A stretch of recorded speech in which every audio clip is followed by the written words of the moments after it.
اللہ رب العزت نے ہمارے نبی صلی اللہ علیہ وسلم کو جو نام گرامی عطا فرمایا احمد، اگر اس کا الف ہٹائیں تو یہ بن جاتا ہے حمد، اللہ کی تعریف۔ محمد، میم ہٹائیں تو یہ بن جاتا ہے حمد، اللہ کی تعریف۔ تو نبی کریم صلی اللہ علیہ وسلم دنیا میں اللہ کی تعریف کرنے آئے۔ آپ نے فرمایا اے اللہ تو نے ابراہیم کو اپنا خلیل بنایا، تو نے داؤد کے ہاتھ میں لوہے کو نرم فرمایا، تو نے موسیٰ کو اپنا کلیم بنایا، تو نے عیسیٰ کو روح اللہ بنایا، تو نے مجھے کیا عطا فرمایا؟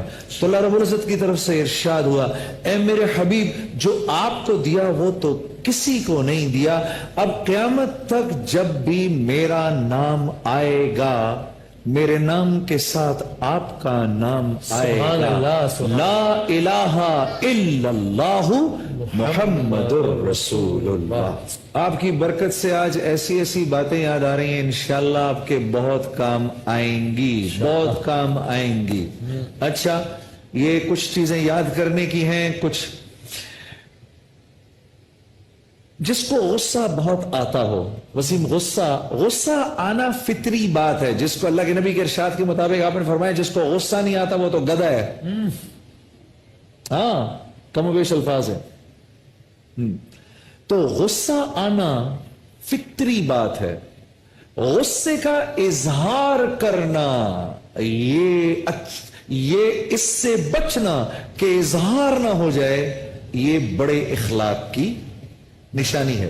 دو چیزیں دوستوں اللہ نے بڑی کم اتاری ہیں دنیا کے اندر، ایک سنسیریٹی جس کو اخلاص کہا جاتا ہے، اخلاص اللہ نے تھوڑی اتاری ہے، جی ہاں، اور ایک اچھے اخلاق یہ اللہ نے تھوڑے اتارے ہیں، ہاں یہ ریئر ہیں، اور ان دونوں کو اللہ رب العزت نے ایک دوسرے کا جڑواں بھائی بنا دیا ہے۔ ہاں، ایمان، اخلاص، اخلاق، یہ تینوں جو ہیں ایک دوسرے کے بھائی ہیں، اور اللہ نے فرمایا ہے یہ تینوں تب دوں گا جب ان کو مانگو گے۔ یہ مانگنے پڑتے ہیں، یہ ڈیولپ ہوتے ہیں تھوڑے تھوڑے، پھر اس کے بعد مانگنے پڑتے ہیں۔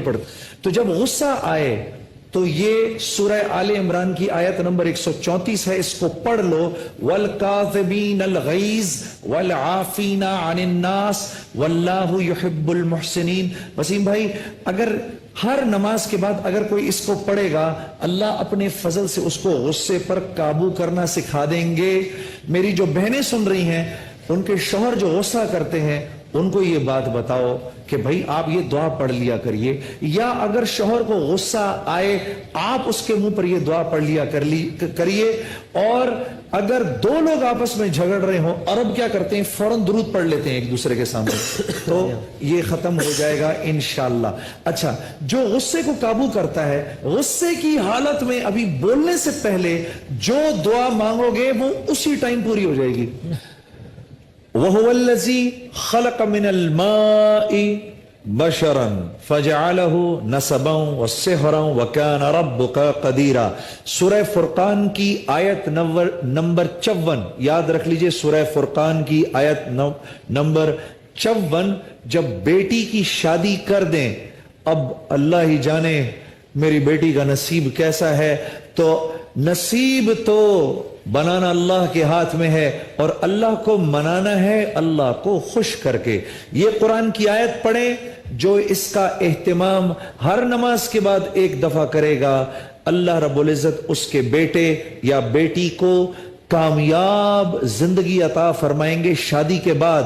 یہ آیت بھولنا نہیں میرے دوستوں، بہت ضروری ہے۔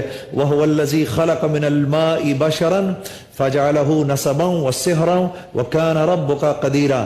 اس بچی کی اولاد جو ہوگی صالح ہوگی، میاں بیوی کے تعلقات انشاءاللہ ہمیشہ اچھے رہیں گے، اور کوئی ان میں توڑ پیدا نہیں کر سکے گا۔